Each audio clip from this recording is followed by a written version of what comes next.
Assalamualaikum warahmatullahi wabarakatuh. Selamat pagi Sultra. Selamat pagi Indonesia. Dan selamat pagi dunia. Good morning world. Hai, aduh udah semangat weekend ya. Dari Jumat. Guys.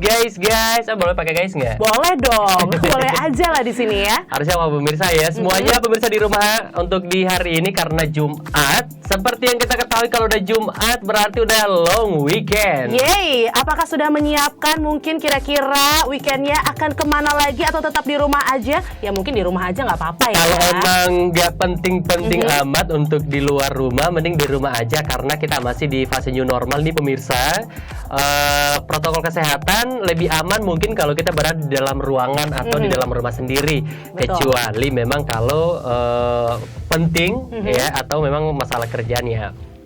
Harus ya. Harus gitu. Banget betul. Tapi kesehatan physical distancing-nya atau protokol kesehatannya harus tetap dijalankan ya pemirsa, biar tetap aman dan tidak ada yang terjadi apa-apa yang bisa merugikan diri sendiri apalagi orang lain. Betul sekali. Dan untuk pemirsa semuanya yang pagi hari ini sedang bersiap-siap menuju tempat aktivitas ya, untuk jangan lupa hati-hati nanti di jalannya, no gadget-gadget dulu, terus jangan lupa masker, hand sanitizer dan segala macamnya itu dibawa juga ya. Jangan sampai ketinggalan. Dan pastinya juga untuk di hari Jumat ini kita masih menemani pemirsa dari pukul 8 pagi. Ingat ya, selamat pagi Sultra, hari Senin sampai Jumat ya. Yes.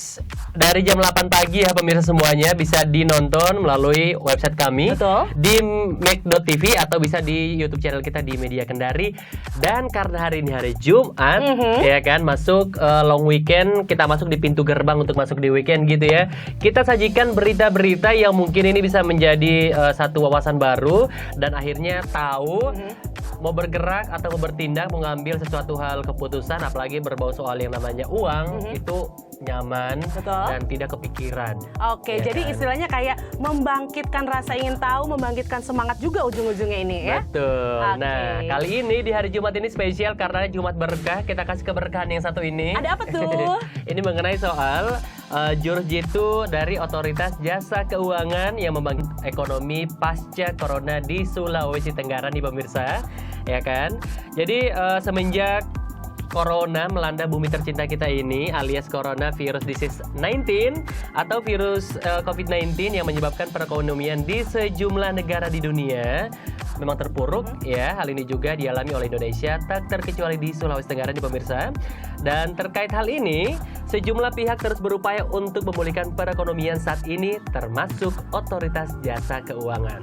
Oke, dan sebelumnya OJK sendiri itu sudah mengeluarkan beberapa kebijakan di tengah pandemi COVID-19 ini ya. Jadi ini yang bakal kita bahas ya satu persatu kebijakan-kebijakan yang telah dikeluarkan oleh OJK sendiri ya. Nah, ini banyak banget kebijakannya dan menurut kita berdua ini penting untuk diketahui oleh siapapun, apalagi kita semua memang yang sekarang ini tersundul yang namanya ekonomi gitu ya. Jadi kalau kita nggak prepare dari sekarang, apalagi mungkin nggak cukup banyak ilmunya dan nggak tahu soal teorinya, thanks for the OJK hadir untuk memberikan aturan-aturan ini dan hari ini kita paham.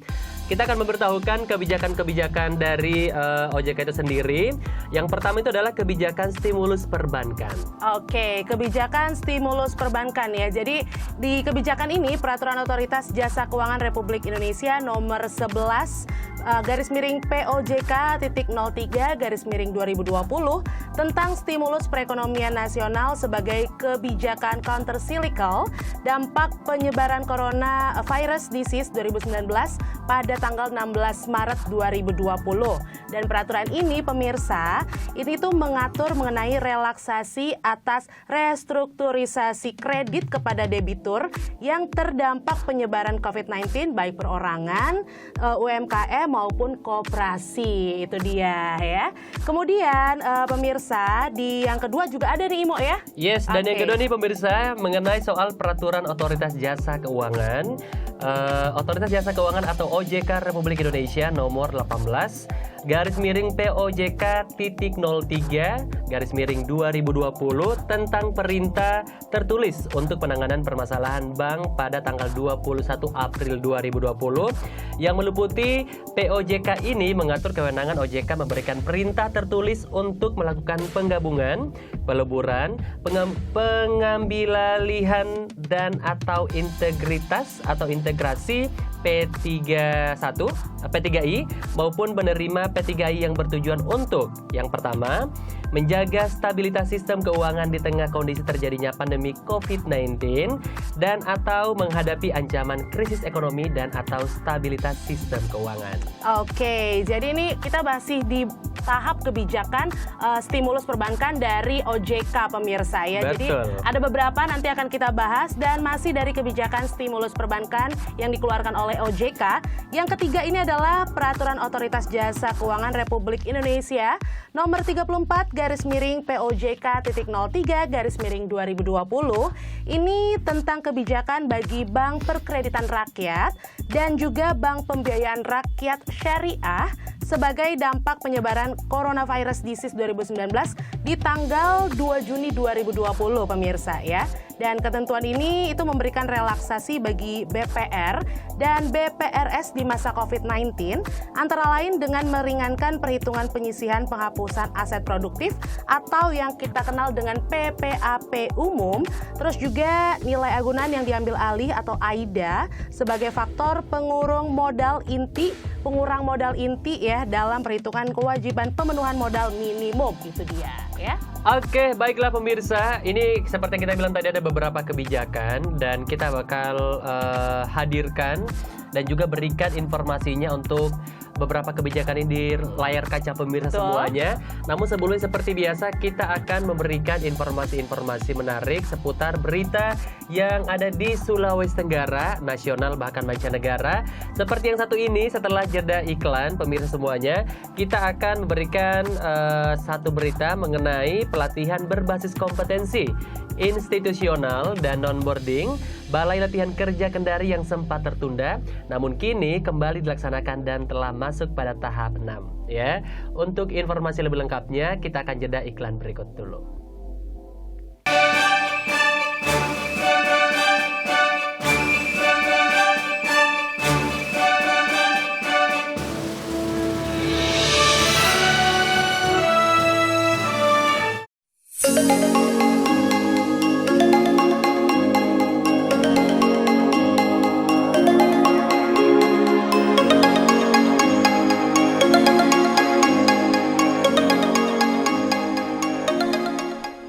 Citraland Kendari terus menghadirkan berbagai tipe rumah bagi masyarakat di ibu kota Provinsi Sulawesi Tenggara. Lokasinya yang terletak di tengah pusat kota bisa menjadi pilihan bagi Anda yang menginginkan sebuah hunian yang mewah dan nyaman.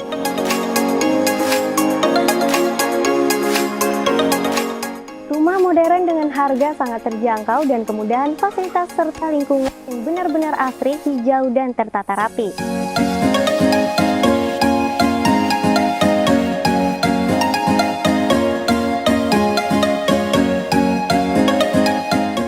Apa kabar pemirsa? Saat ini saya sedang berada di salah satu hunian yang berada di kota Kendari, tepatnya di Citraland Kendari bersama Mbak Bella dan Mas Tata sebagai marketing eksekutif di Citraland Kendari.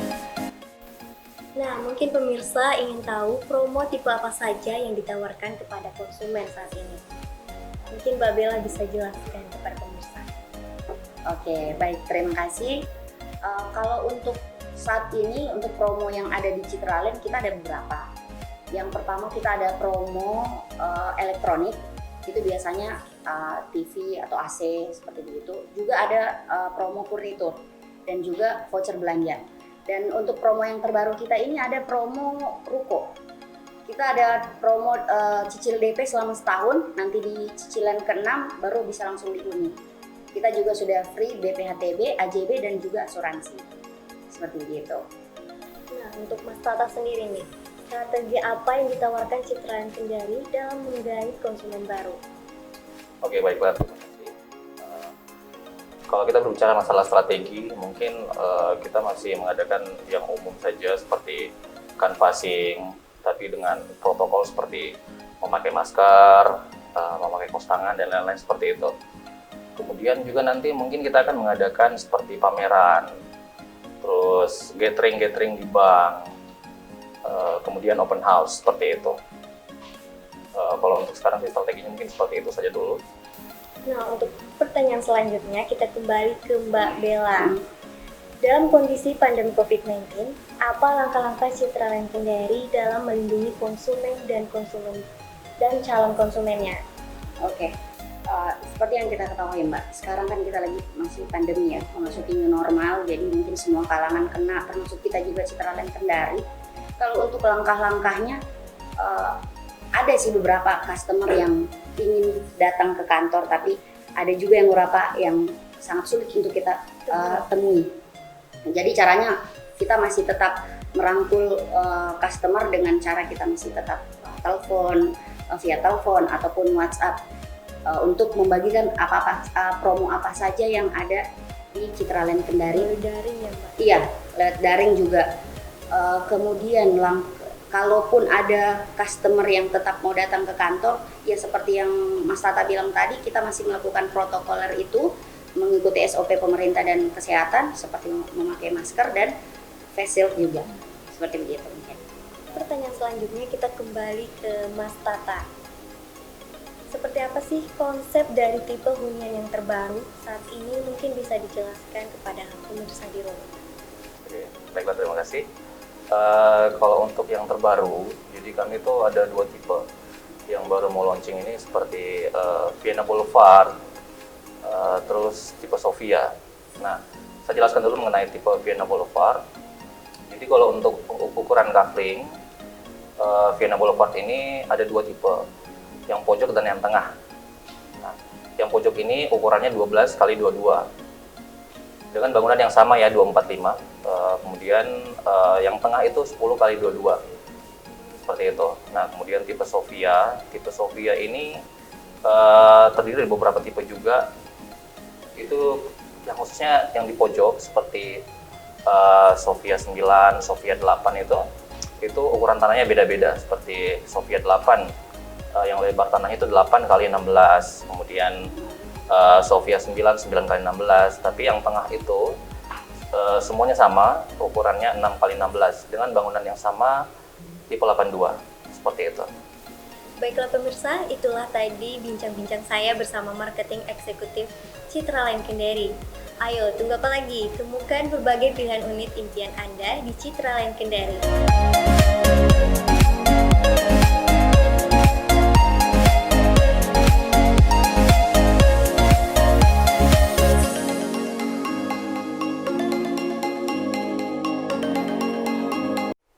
Berikut perkembangan kemunculan gejala sakit COVID-19 yang tampak dari hari ke hari ketika infeksi virus corona sudah terjadi.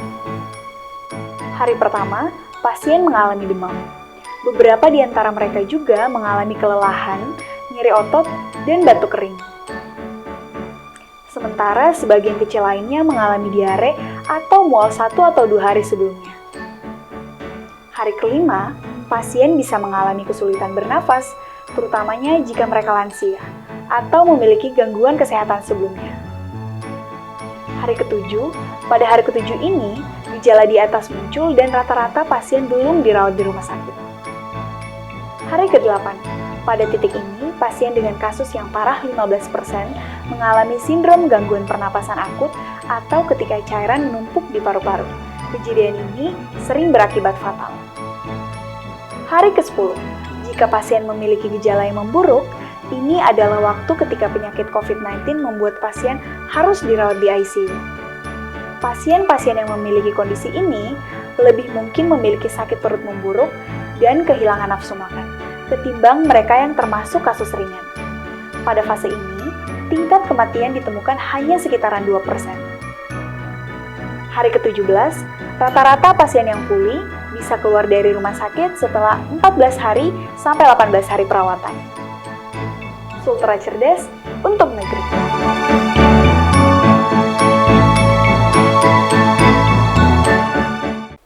Halo Sobat, anjuran untuk stay at home awalnya pasti terkesan asik.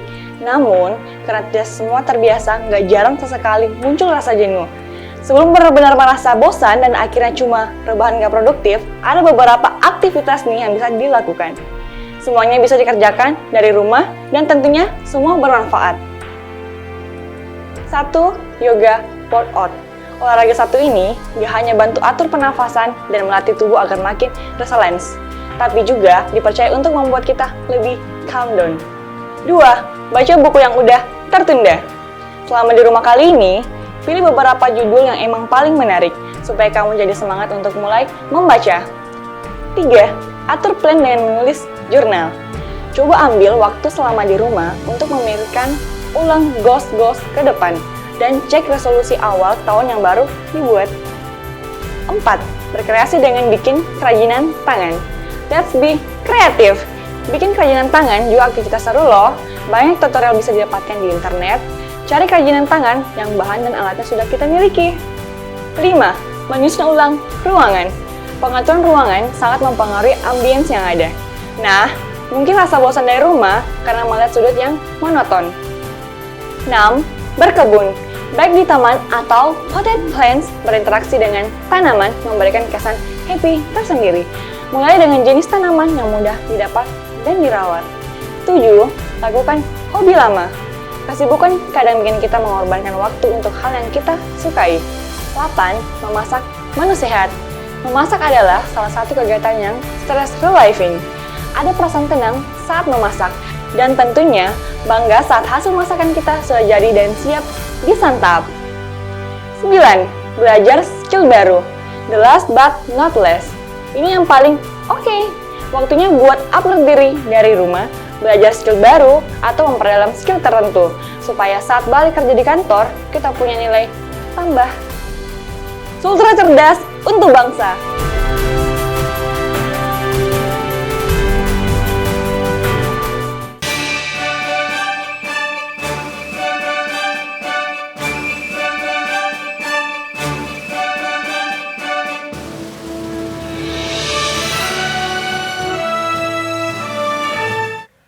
Oke pemirsa, masih di Selamat Pagi Sultra bersama dengan kita berdua ya, Imo dan Jihan. Dan untuk Anda yang sementara menonton kita baik di website kita di umek.tv ataupun mungkin di channel YouTube kita di Media Kendari, selamat menonton. Semoga mendapatkan inspirasi, mendapatkan informasi-informasi menarik untuk memenuhi kebutuhan update berita Anda untuk di hari ini, hari Jumat spesial ya.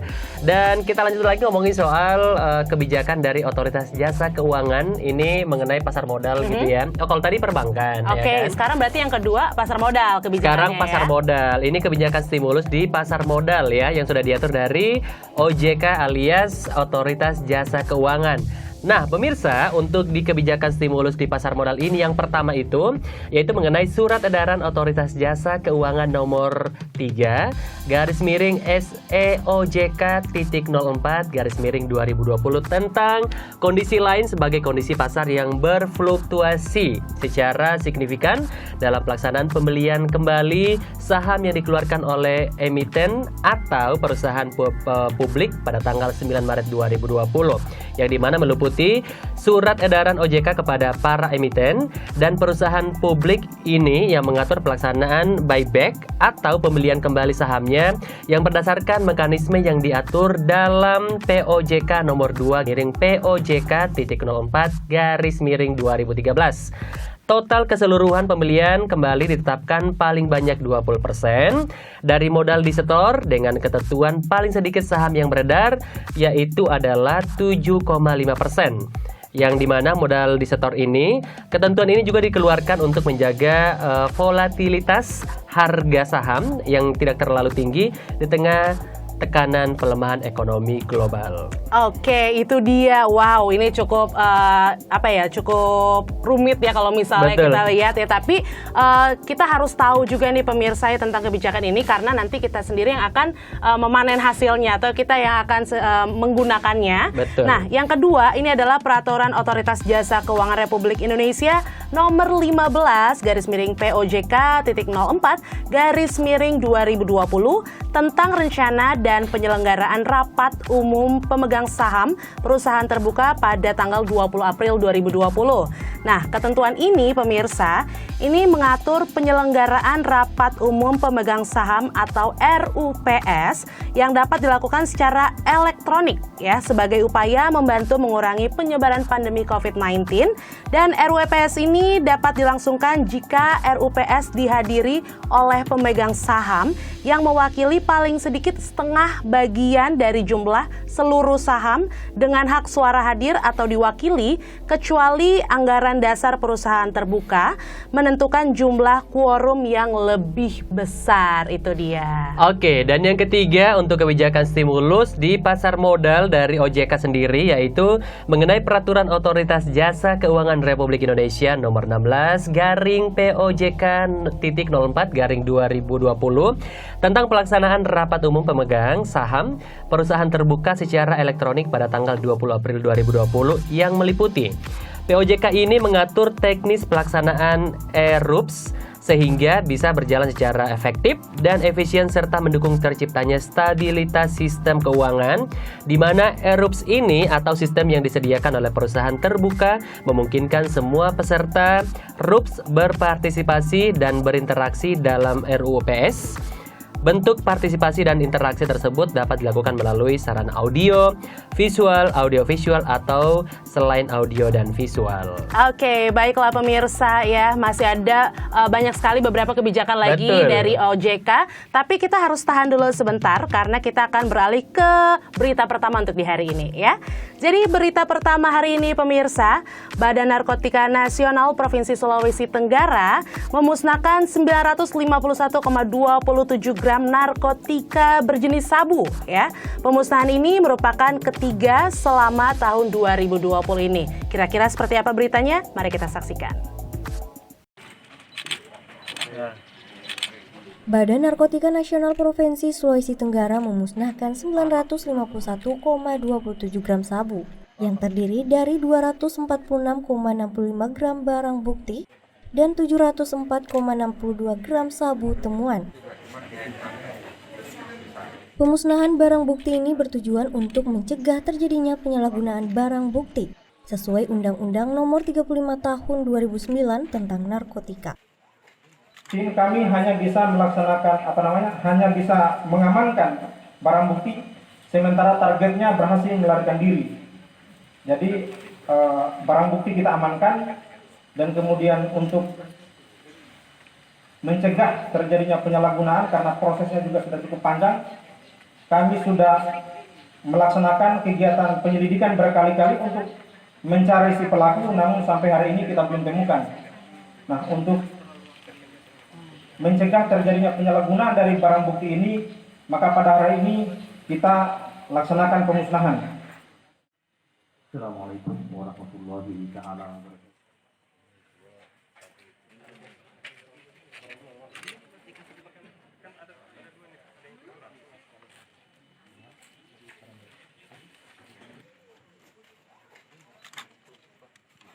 Adapun tangkapan depan ini adalah kerja keras dari semua pihak. Ini bukan prestasi kami sendiri, tetapi atas kerja keras dari semua pihak, diantaranya bantuan dari BPT, dari bandara, dan semua yang tergabung.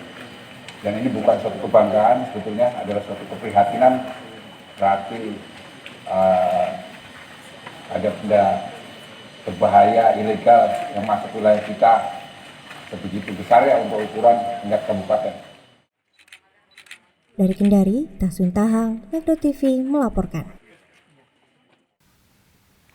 Oke pemirsa, kembali lagi bersama kita berdua ya, masih untuk di Selamat Pagi Sultra, dan tadi kita sudah menyaksikan berita pertama ya. Kita langsung aja nih, kita masuk ke berita kedua ya pagi hari ini. Betul. Ya. Setelah kita dari Badan Narkotika Nasional Provinsi Sulawesi Tenggara, kita menuju ke berita selanjutnya dari Balai latihan kerja atau balai latihan kerja ini mengenai soal pelatihan berbasis kompetensi pemirsa, yang dimana ini pelatihan berbasis kompetensi institusional dan non-boarding Balai Latihan Kerja Kendari yang sempat tertunda, namun kini kembali dilaksanakan dan telah masuk pada tahap ke-6.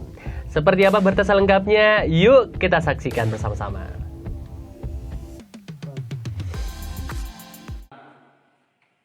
Pelatihan berbasis kompetensi institusional dan non-boarding Balai Latihan Kerja Kendari yang sempat tertunda karena wabah COVID-19 dan arahan pemerintah Provinsi Sulawesi Tenggara untuk tetap melaksanakan kegiatan dari rumah, kini kembali dilaksanakan.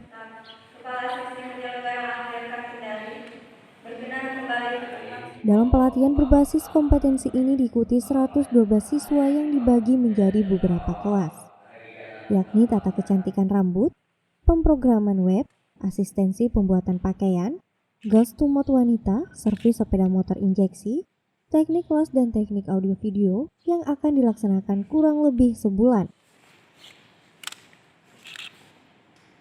Bagian dari peserta ini di samping yang baru kita rekrut, yang lalu sebetulnya sejak tanggal 18 Maret harusnya kita sudah mulai, tapi karena adanya surat edaran, kemudian karena suasana COVID dan tidak ada alasan bagi kami untuk tidak patuh kepada surat edaran itu. Alhamdulillah dengan adanya new normal ini, walaupun data kita mengikuti protokol kesehatan, tapi kegiatan pelatihan berbagai kompetensi sudah bisa kita lakukan sebagaimana rencana. Dari Kendari, Taswin Tahang, Megdo TV melaporkan.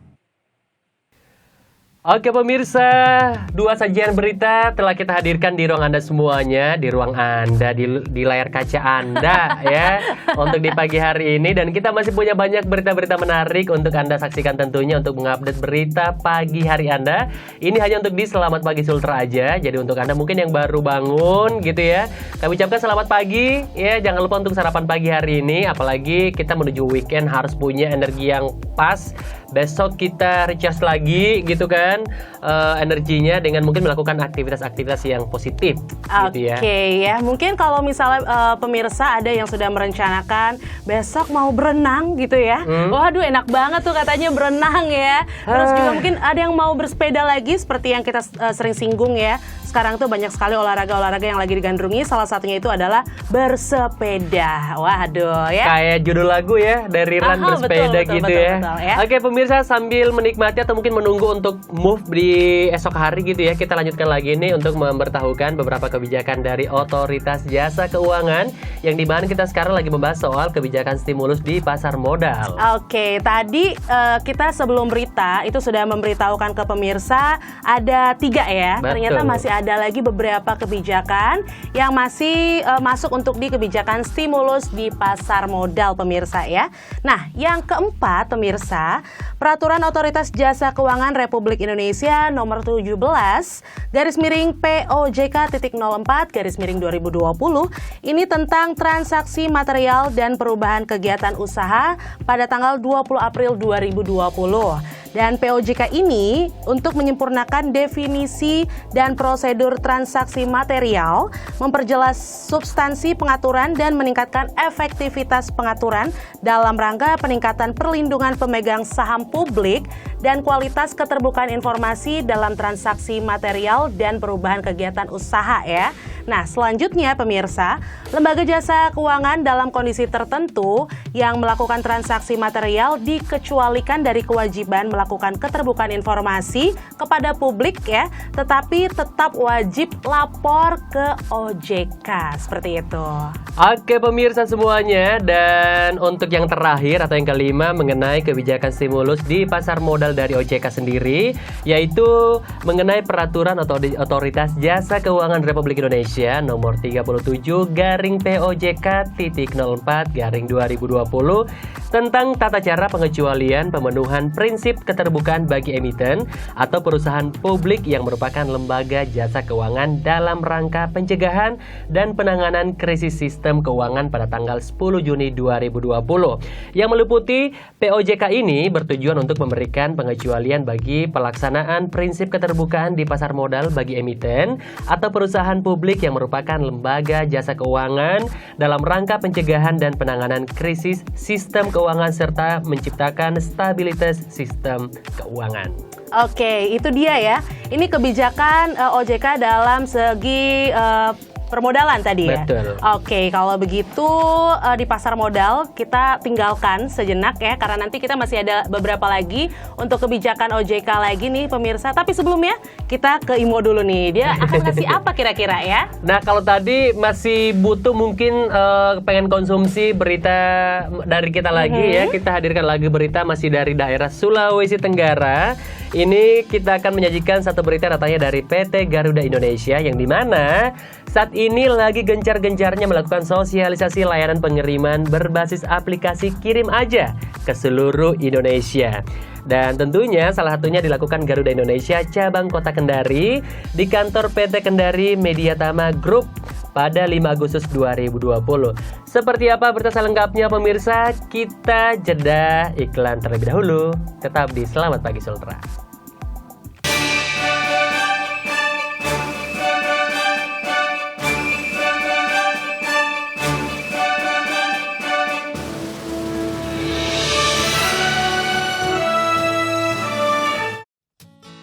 Tujuan PPDB online adalah 1. Meningkatkan mutu layanan pendidikan. 2. Menciptakan sistem penerimaan siswa baru yang terintegrasi, akurat, dan transparan. 3. Melaksanakan penerimaan siswa baru dengan lebih praktis dan efisien. 4. Menyediakan basis data sekolah yang akurat. 5. Memberi fasilitas akses informasi bagi masyarakat dengan cepat, mudah, dan akurat. Sultra cerdas untuk negeri.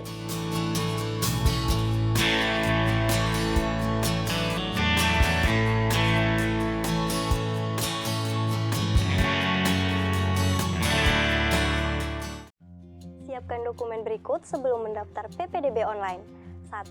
Lulus SMP atau MTS sederajat dibuktikan dengan ijazah. 2. Berusia maksimal 21 tahun pada tanggal 1 Juli, tahun berjalan dibuktikan akta kelahiran. 3. Kartu keluarga dan KTP telah berdomisili minimal 1 tahun, dibuktikan dengan surat keterangan domisili atau surat keterangan domisili bagi korban bencana alam. 4. Buku rapor bagi jalur afirmasi KETM harus dilengkapi dengan dokumen kartu program penanganan kemiskinan. Bagi jalur perpindahan atau anak guru harus dilengkapi dengan surat tugas orang tua. Untuk jalur prestasi dilengkapi dengan piagam prestasi dan foto atau video kegiatan lomba. Dan wajib surat tanggung jawab mutlak orang tua. Sultra cerdas untuk negeri.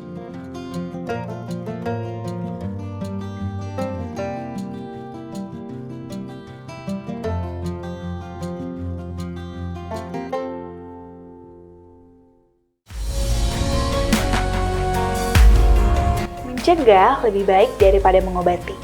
Bagi Anda yang ingin mengetahui bagaimana cara pencegahan penyakit menular, khususnya COVID-19, berikut hal yang bisa dilakukan. Yang pertama, sering cuci tangan menggunakan sabun atau hand sanitizer. Yang kedua, gunakan masker bila batuk dan pilek. Yang ketiga, konsumsi gizi seimbang. Yang keempat, rajin olahraga yang cukup. Yang kelima, terapkan social distancing. Yang keenam, hindari keramaian, apalagi kontak fisik dengan orang lain. Dan yang ketujuh, jika batuk, pilek, dan sesak nafas, segera ke fasilitas kesehatan. Ayo tetap jaga kesehatan diri dan keluarga, karena kita bisa cegah corona. Sultra cerdas untuk negeri.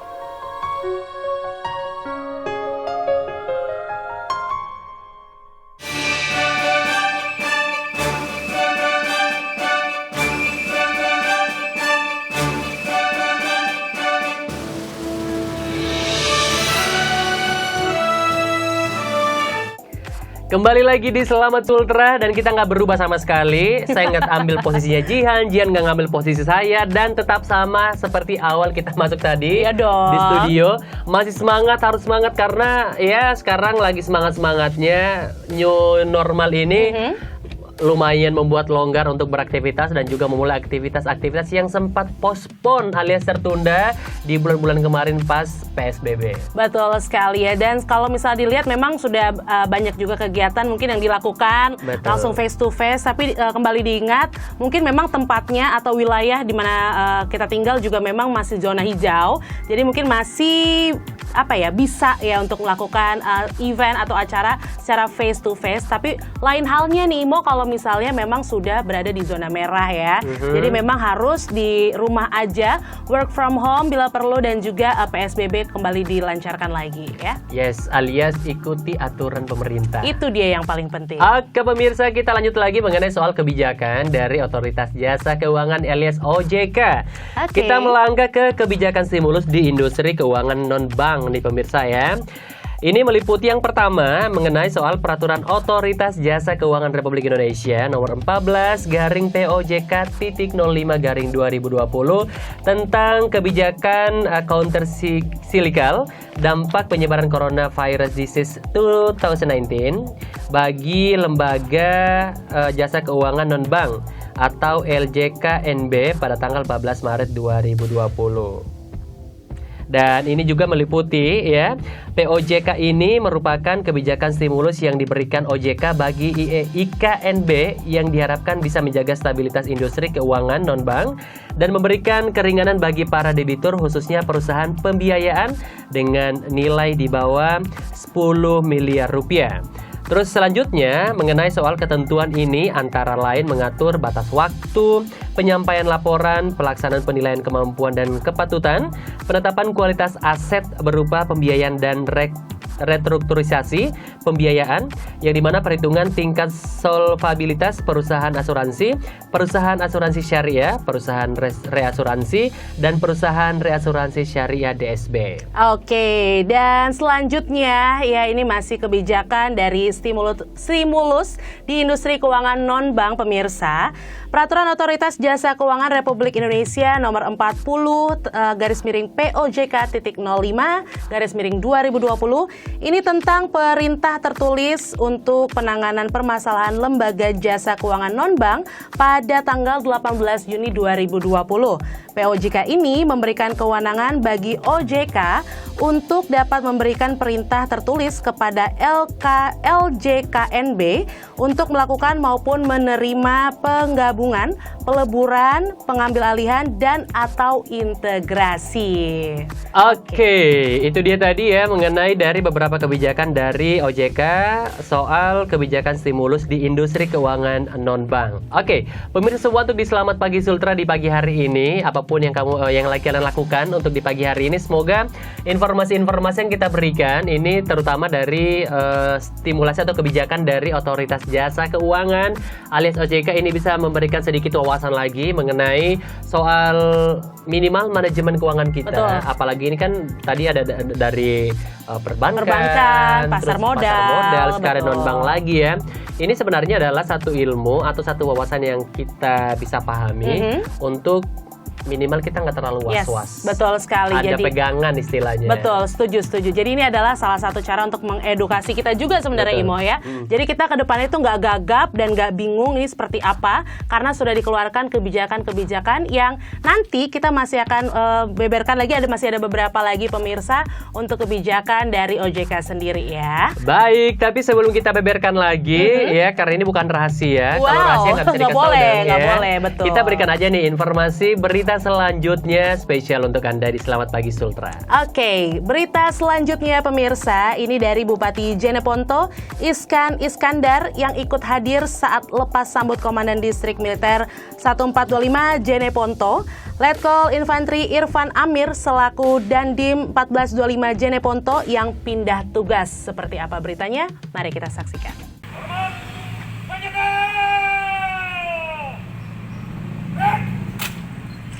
Bupati Jeneponto, Iksan Iskandar menyampaikan terima kasih atas kerjasama atas segala pikiran dalam mengembangkan tugas-tugas pengabdian sebagai amanah dari bangsa dan negara. Kepekaan dan kesetiaan dan memberikan manfaat yang luar biasa bagi daerah ini. Dengan pemberian ucapan selamat kepada Bapak Letkol Infantri Gustiawan.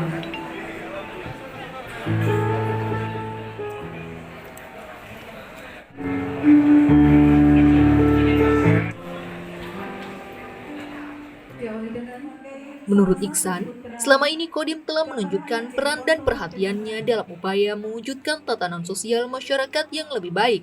Sejumlah kegiatan yang telah dilaksanakan pembangunan lapangan tembak dan termasuk memberikan pembinaan dan pembangunan peran masyarakat dalam kegiatan pembangunan daerah. Nah, saya atas nama pimpinan daerah juga menyampaikan kepada Pak Irfan kalau ada kata-kata, perbuatan, dan sikap perilaku dari jajaran UPD, pada kesempatan ini saya menyampaikan permohonan maaf. Kata pepatah, kalau ada jarum yang patah jangan disimpan di dalam laci. Apa artinya itu, Mak? Nah, kalau ada yang menyakitkan jangan disimpan di dalam hati, buang saja. Dan kita angkat sekarang Pak Irfan ini selaku dutanya orang Jeneponto yang berkibar di Jakarta untuk mempromosikan Jeneponto. Samsul melaporkan dari Sulawesi Selatan. Masih di Selamat Pagi Sultra pemirsa, dan kita juga masih mempunyai beberapa berita yang akan kita bagikan untuk di pagi hari ini. Seperti apa Imo? Kita langsung saja memberikan, soalnya pemirsa nih pasti udah pengen tahu hari ini ada apa aja sebenarnya ya. Oke, kalau tadi kita dari Jeneponto, kita kembali ke Kendari, ini dari PT Garuda Mediatama Group ya. Ini mengenai soal PT Garuda Indonesia yang dimana saat ini lagi gencar melakukan sosialisasi mengenai layanan pengiriman berbasis aplikasi Kirim Aja. Ini di seluruh wilayah Indonesia, salah satunya dilakukan Garuda Indonesia cabang Kota Kendari di kantor PT Kendari Mediatama Group pada 5 Agustus 2020. Berita selengkapnya kita saksikan bersama-sama. Melalui aplikasi Kirim Aja, Garuda Indonesia menjamin baik yang berminat menjadi agen maupun konsumen agar tidak ragu memilih jalur pengiriman kargo melalui aplikasi Kirim Aja. Program ini juga bisa dijalankan meski tanpa repot mengurus badan usahanya.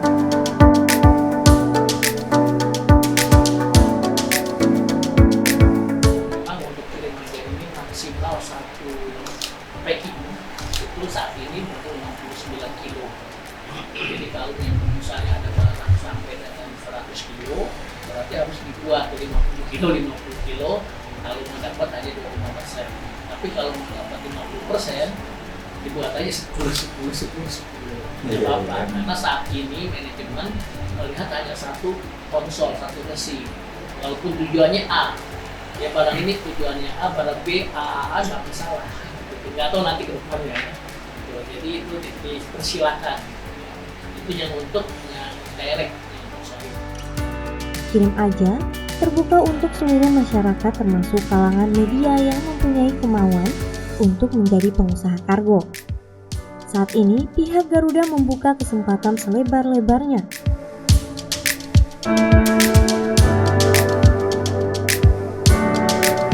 Jarang perusahaan karyawan suruh bisnis di dalam perusahaan. Di sini diperbolehkan. Jadi teman-teman semua penjual juga. Tapi kan kita ada kewajiban ini diinfo ke masyarakat luas. Dan ini sangat membantu sekali, terutama yang punya produk itu sangat membantu karena harga lebih kompetitif kan.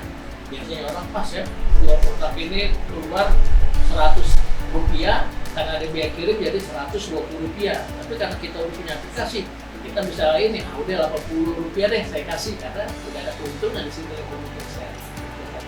Jadi mempermudah untuk masyarakat juga sih.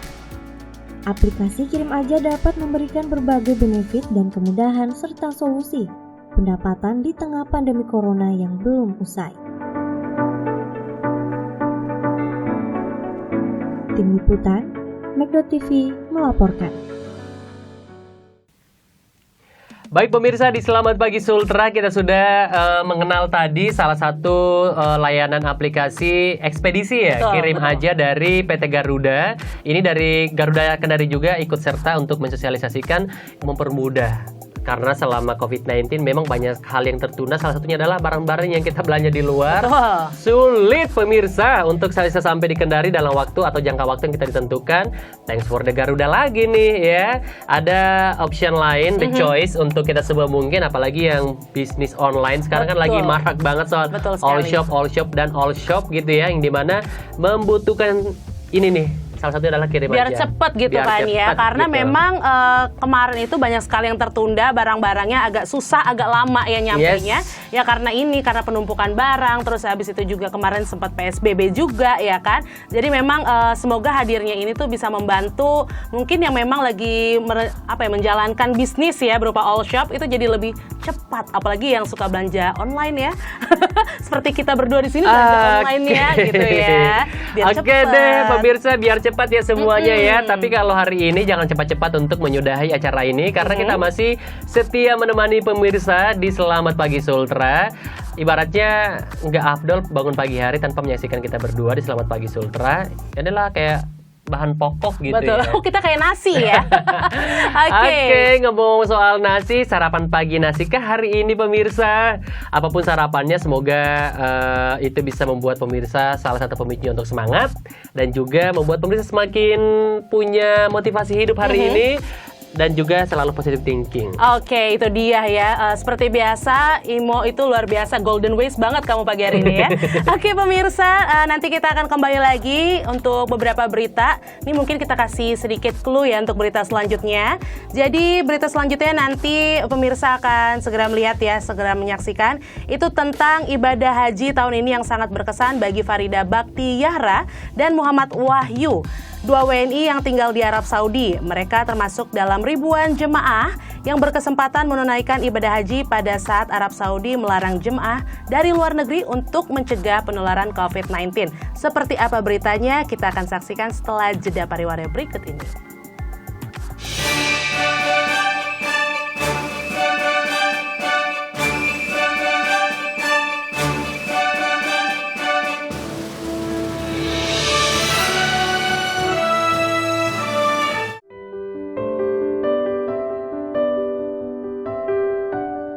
Sobat, mengapa selama masa pandemi COVID-19 di rumah itu lebih aman?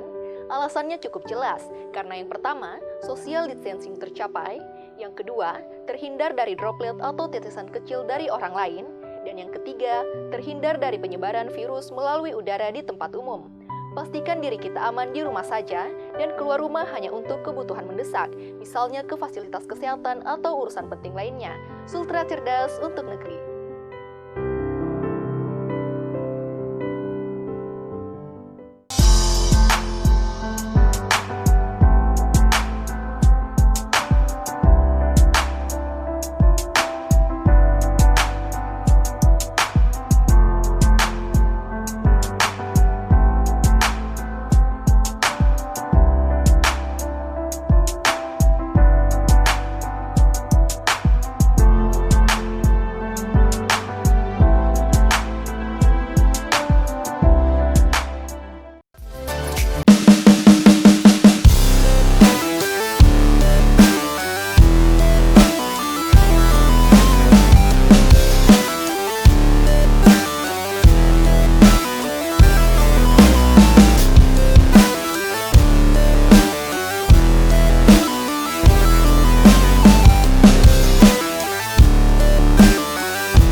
Baik pemirsa di Selamat Pagi Sultra, aduh ini detik-detik di mana kita harus memberitahukan soal conclusion dari beberapa kebijakan OJK, Otoritas Jasa Keuangan. Kalau tadi kan ada beberapa kebijakan mulai dari stimulus, kebijakan perbankan, pasar modal, non perbankan. Tadi kita udah menjabarkan satu persatu loh. Betul. Pemirsa ya.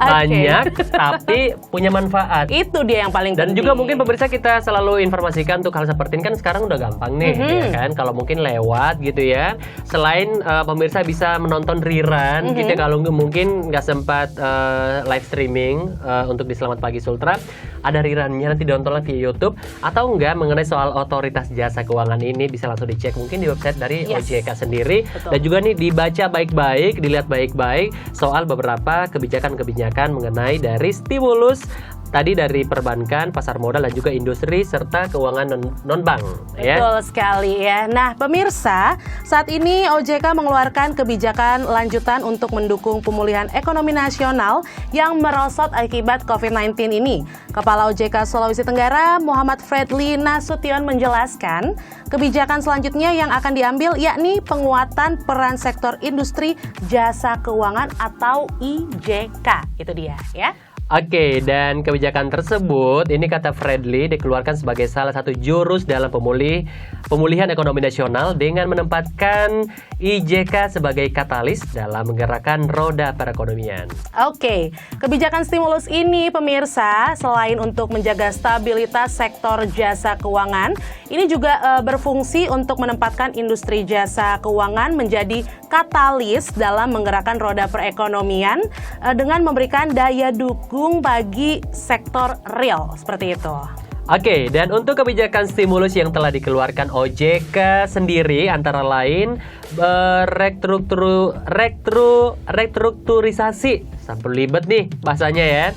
Restrukturisasi kredit perbankan dan pembiayaan dari perusahaan pembiayaan, penundaan penerapan Basel III ya, dan selain itu juga ada juga nih pelonggaran pemenuhan indikator likuiditas serta indikator permodalan untuk memberikan ruang bagi perbankan bagi perkembangan IJK sebagai daya dukung ekonomi. Oke, jadi seperti itu pemirsa ya. Ini menjadi salah satu cara kita mengedukasi diri kita juga ya. Yes. Betul, dan juga mungkin pemirsa yang sedang menonton kita. Dan seperti yang kata Imo tadi sudah disampaikan bahwa kalau misalnya pemirsa masih ketinggalan berita dari kita ya kan, bisa nonton rerunnya, atau pemirsa mungkin bisa langsung cek aja websitenya OJK atau juga berkunjung ke kantornya OJK ya kan, untuk nanya-nanya kira-kira kebijakannya seperti apa. Oke, tapi kalau sekarang kan lagi new normal gitu ya, mungkin lebih gampangnya kalau memang langsung ke websitenya aja. Tepat baca sekali. daripada Baca. ngantri gitu kan.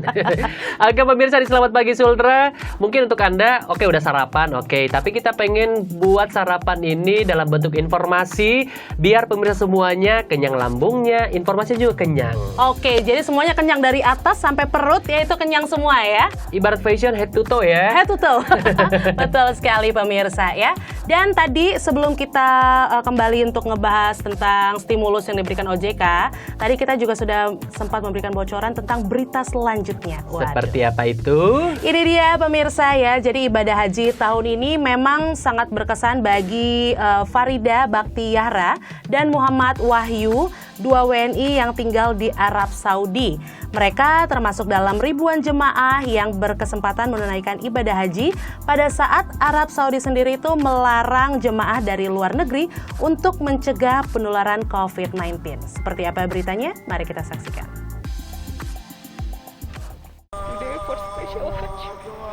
Para jemaah yang mendapat kesempatan menjadi tamu Allah di tengah pandemi COVID-19 tak mampu membendung keharuan mereka beribadah dalam kondisi yang berbeda dari tahun-tahun sebelumnya. It's like a divine feat. I'm so happy and excited to be here. Rasanya itu sangat bahagia sekali, Bu. I feel like it's a blessing from Allah to me. Sebagian dari mereka mengakui ibadah kali ini tidak sesuai dengan rencana semula karena berangkat sendiri tanpa keluarga. Tapi mereka tetap bersyukur. Kalau saya pergi haji, saya akan datangkan orang tua saya dari Indonesia begitu. Jadi anak-anak saya ada yang ngeliatin, gitu. Saya pergi sama suami. Ternyata tidak bisa kan, COVID, ada, kemudian orang nggak bisa bergerak. Farida adalah ibu rumah tangga di kota Qodar yang mendapat undian pemerintah Saudi untuk berhaji. Ini panggilan ya memang untuk saya sebelum saya pulang ke Indonesia for good gitu. Sementara Wahyu, guru sekolah Indonesia di Riyadh. Sedangkan saya pengennya itu sama anak family itu kan ya, anak sama istri saya gitu kan. Saya pikir kalau minimalnya 20 kan belum usianya. Masing-masing mendapat izin pasangan dan ridho dari keluarga. Dari jutaan muslim yang biasanya menunaikan rukun Islam kelima ini, tahun ini hanya ada ribuan.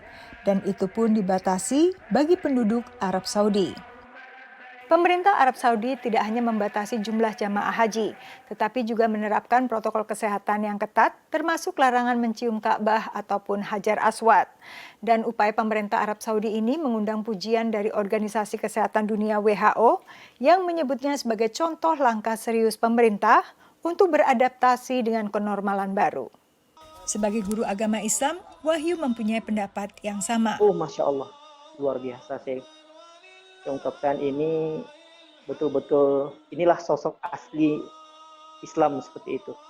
Islam yang disiplin, yang tertib gitu kan. Ibadah pun tetap bisa dilaksanakan dengan khusyuk. Amazing lah, saya merasa dilindungi sama pemerintah Saudi. Kalau dalam keadaan pandemi dan kita mau beribadah secara berjamaah, begini caranya.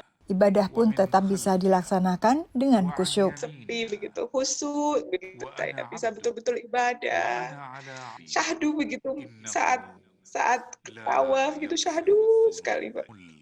Apalagi bagi Wahyu yang sudah pernah umroh saat kondisi normal. Besar perbedaannya. Tidak ada berdesak-desakan, posisi haji tertib, rapi, disiplin. Wahyu dan Farida semakin bersyukur karena bisa menjadi tamu Allah dengan berbagai kemudahan dan fasilitas, tanpa harus mengeluarkan biaya sepeser pun, karena ditanggung pemerintah Saudi. Sambutannya itu kayak kita benar-benar tamu gitu, tamu agung gitulah. Dikasih gitu, air zam-zam, kemudian Masya Allah semuanya jamaah haji dikasih kain kiswah. Hanya menitiskan air mata mungkin itunya, bayarannya gitu kan. Dari Alexandria, Virginia dan College Park, Maryland, Yuni Salim dan Karlina Amkas, tim VOA. Baik pemirsa, kalau tadi kita dari Arab Saudi, sekarang kita menuju di AS alias Amerika Serikat. Oke, ada apa di Amerika Ini berita Serikat? mancanegara, sebagian pantai di Amerika Serikat kembali dibuka sebagai bagian pelonggaran pembatasan sosial berskala besar atau PSBB. Tapi pada musim panas saat ini bukan hanya COVID-19 yang harus diwaspadai para pengunjung. Wisatawan yang berniat berenang juga harus mewaspadai hiu, termasuk hiu putih besar yang sangat ditakuti apalagi ini sejak keluarnya film Jaws. Seperti apa berita selengkapnya? Kita saksikan bersama-sama. Begitu ada peringatan dari penjaga pantai, pengunjung ke pantai di Long Island, negara bagian New York ini tak berani dekat-dekat air. We see the lifeguards running from that lifeguard chair to that lifeguard chair, and everybody got out of the water and everybody stood up. No one's allowed to go back in the water, and it's probably for our safety. Suhu udara yang menghangat selama musim panas dan juga perairan yang menghangat membawa hiu semakin dekat ke pantai yang sedang padat pengunjung.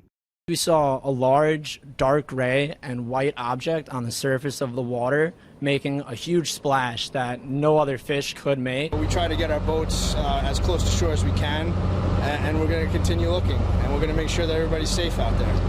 Musim panas kali ini ditandai penampakan sejumlah hiu dan bahkan serangan mematikan di Maine, negara bagian di kawasan New England di bagian timur laut AS. Bila pantai timur laut AS biasanya hanya mewaspadai pada musim panas saja, negara bagian California di pantai barat AS yang sebagian relatif hangat memantau sepanjang tahun. We have some of the most populated, busy beaches in the entire world.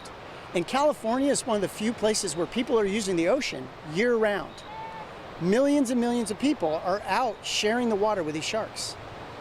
So how are those sharks behaving in proximity to people?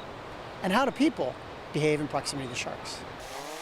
Shark Lab kini memanfaatkan drone atau pesawat nirawak untuk memantau adanya hiu dekat pantai.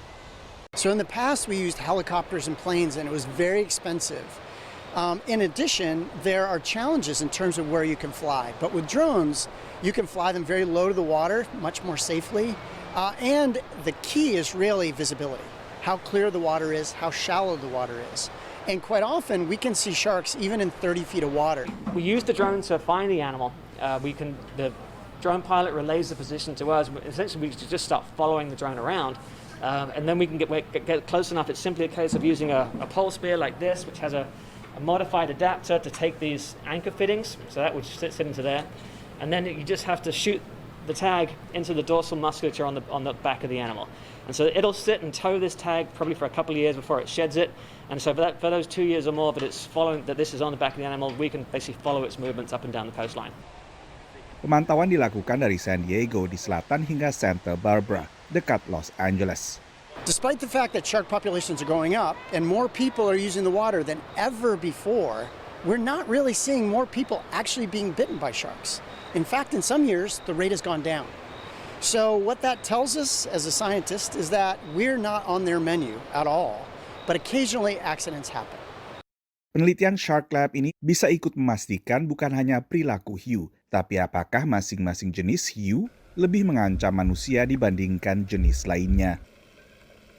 Serangan hiu di Amerika Serikat memang terkonsentrasi di negara bagian yang bersuhu udara relatif hangat dan juga menjadi pusat wisata pantai. Selama 2019 kemarin misalnya, serangan terbanyak terjadi di Florida, disusul Kepulauan Hawaii, lalu baru California. Dari Washington DC, saya Nova Purwadi dan tim VOA. Oke pemirsa, itu dia tadi ya informasi dari mancanegara. Dan tadi kan sempat ngebahas soal di Amerika Serikat. Ini kan bukan hanya ditakuti sekarang, bukan hanya COVID-19, tapi ternyata juga musim panas di Amerika tuh ada beberapa hewan buas kalau di laut. Biasanya kan kalau musim panas tuh bule-bule gitu kan, emang hobi berenang, berjemur juga. Culture kita sih, culture gitu ya. Jadi tapi ini ditakuti ada hiu. Nah kebetulan hiu putihnya hadir di sini, kita langsung interview. Langsung interview ya kalau gitu ya. Kamu bisa menerjemahkan tolong ya. Agak pemirsa semuanya, tapi ini bukan hanya COVID-19 ataupun hiu gitu ya. Segala sesuatunya mau beraktivitas di luar gitu ya harus tetap berhati-hati. Bisa jadi mungkin nyamuk lewat tank gitu ya. Selalu ada pemicu gitu. Iya, walaupun bukan COVID ya. Seperti yang di COVID. Amerika Serikat itu dia dipicu mungkin kalau yang mau ke pantai gitu kan ya. Selain COVID ya memang diwaspadai itu adalah hiu. Soalnya kalau nonton film-film gitu, film-film tentang hewan-hewan buas kayak gitu, seremnya jangan ngeliat ke saya dong Pak. Oh iya. Yang film-film kayak gitu benar-benar seram dan juga kita bisa tahu ternyata hewan-hewan buas itu suka yang sama yang kayak gini gitu ya, atau mungkin takut sama yang kayak gini, itu bisa jadi pembelajaran juga buat kita ya. Tapi kalau hiu emang serem sih. Iya kan? Iya kan. Nah ini ada satu yang viral beberapa minggu kemarin itu, jadi ada salah satu di daerah di Pulau Jawa gitu ya. Mereka tuh bermain dengan ikan buas. Mereka pikir itu adalah lumba-lumba. Padahal ternyata bukan. Paus pemirsa. Untung aja nggak kenapa-napa ya. Untung nggak kenapa-kenapa gitu, alhamdulillah. Tapi itu dia pentingnya kita belajar dan juga mungkin mengetahui beberapa apa ya namanya, yang bisa dipelihara, yang bisa disentuh gitu, yang sampai lucu banget ya buaya ini. Kok buaya lucu ya?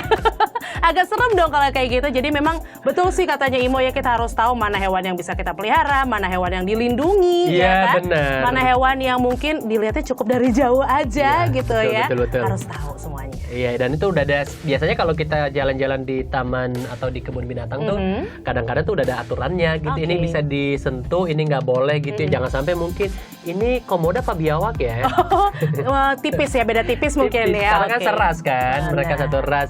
Baik pemirsa di Selamat Pagi Sultra, ya ini bukan kemauan kita tapi memang udah harus kita pamit.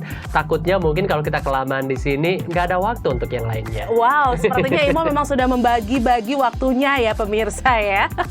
Akhirnya pemirsa, terima kasih untuk semuanya yang sudah menonton kita berdua dari pukul 8 pagi. Dan untuk pemirsa selalu kita ingatkan untuk mungkin di follow juga Instagram kita di MacTV_official. Terus juga di Facebook kita, boleh juga di Media Kendari, betul sekali.